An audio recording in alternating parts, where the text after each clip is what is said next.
the analyst desk to take a closer look at that game. Thank you very much, Pyra. We're also joined here by KaSing from Vitality. Thank you so much for joining us.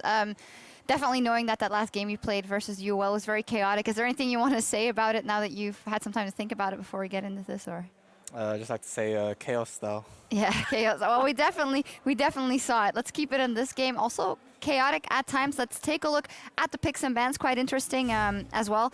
80 carry bans. Kalista was banned. Corki was banned, of course, the flex pick, and they decided to go for the Graves. And then Niels ends up with Misfortune because Lucian gets picked away. What did you make of that? And what do you make of the order of things? Because some people seem to be going for the Jinx now with the Hjarnan, the Misfortune there for Sven. Oh, well, basically, initially in our draft, like we picked Fresh at least early over Corki. The reasoning is because like we decided that we will get another pick, kind of like Ari, that can pretty much match his pressure that he can put.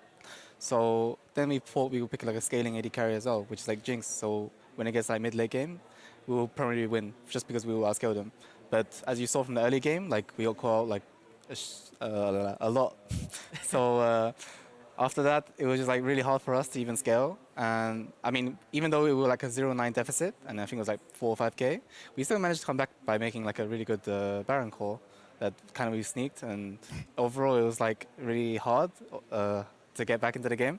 But then after, we just did a lot of fights, and after we didn't do well. I love how I asked you about the game and you initially say nothing, and now you well, talk about the whole game. But that's perfect. Now we know what's happened in that one. In this one. Oh, yeah, no? I want to talk about this game. Oh, this no, game. No. Oh, my God. Talk about last. It's a welcome analysis. Yeah, we wanted to hear what went wrong in that Vitality. Yeah. I am so sorry. No, it's fine. What was your thoughts on this bottom lane pairing? Because we've had a lot of 80 carry bans.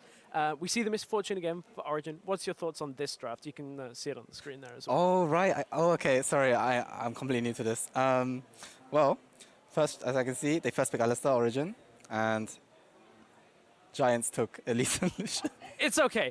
Okay, all right. Well, we're going to reset. We're going to reset. Because there's something we've talked about, myself and Deficio and a lot of the analysts here on the desk, of teams that aren't doing so well, that are trying to play so many different things. From a team that has been very consistent when it comes to your playstyle on Vitality, what's your thoughts on these picks like the Azir, like the Vel'Koz that we've seen out of Giants, which just don't seem to be working? Personally, I don't feel like these picks are that great in the current meta. Like, you kind of need like either someone who can just keep wave clearing, and right now Azir and Vel'Koz don't really do that efficiently, where you can just pick someone like Victor, Ari even, and I don't know. I just don't feel like these kind of picks are that suitable, especially when I don't think Pepinero really plays these champions. I mean, I think he's just like playing what he wants. But from your own experience, obviously, we know that Pepinero hasn't had as good of a split so far as he's played last season. Do you think that comes from insecurity? If you were in the same position, of course, you've been doing really well, but as a player, if you're not doing quite well, is that the reason why you go to picks like that, or why does that happen?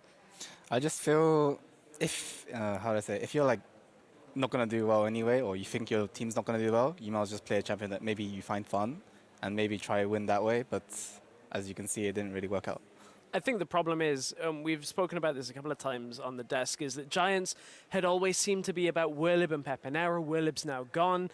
Now Pepinero doesn't seem to be carrying, and the rest of the map is not doing well this week. I mean, Adri in today's game at 20 minutes was down 3,112 gold. That's the second biggest gold deficit of this split. I'll give you a guess as to who owns the largest one.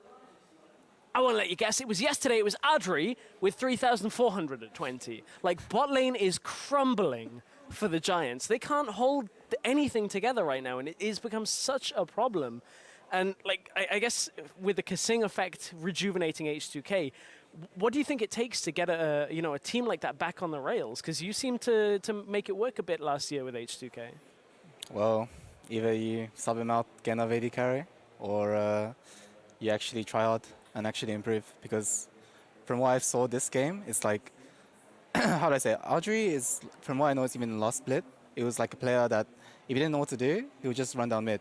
And he wouldn't really get anything because he has to share Pepinero or something. And I don't think this is like a good strat because, one, you have to make sure that both your side lanes are like, one is pushing back to you or something, or you can actually lane, on it. But from what I saw in this game, it was like he was just going mid and just randomly getting a ward for CS. I don't know, but it didn't look like he really knew what to do. Yeah, we've repeated it here a lot on Desk already. We gotta hope that Giants comes up with something and gets back in there. Finally, maybe let's touch on Origen, because they do get a win on the board, but it hasn't been without fault this season yet either. You mentioned in the game that when you see Power of Evil play, you felt like you saw a different Power of Evil when he was on the Unicorns of Love. What kind of differences are you alluding to?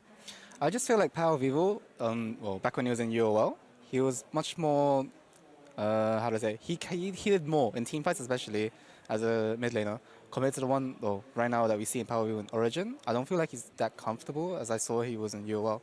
And this might be due to the fact that he has a different jungle, of course, a new team, new environment, and maybe he still needs a bit more time to still adapt to the team. Because I know that everyone else in the team is like really experienced in the game. So Power of Evil may not be as experienced as like Speke was, but in general, I feel like Power of Evil can maybe grow to even be better than Speke, but maybe not right now though. Okay, he needs some time. Well, thank you guys very much. OG gets a win on the board, and there's only one game left to play out this week here in Berlin between Roccat and Fnatic. Stay with us, because our coverage continues right after this. I'm so bad. Look at the camera. No, Zog. Do it, Gadri. Show it. Look at it. Look at it. It wants you to look. Ult for a summoner is always a good trade, with Amazing coming in for round 2. Orb Deception, Peppy comes in, knocks Power back, and he's taking tower shots, but now it's turned around. Here comes the Spider to take down Power of Evil. They're going in, but he gets the outplay, gets the parry, but there's the knockup. Adam still has the health advantage, and he turns in, flash for flash. Can he get the outplay? He's taking tower. He'll be able to do it. Chunk of damage as Sven makes it rain on his head, and it's a bullet time. Soaz comes in for the big knockup. Origen will end the week at a 1-1.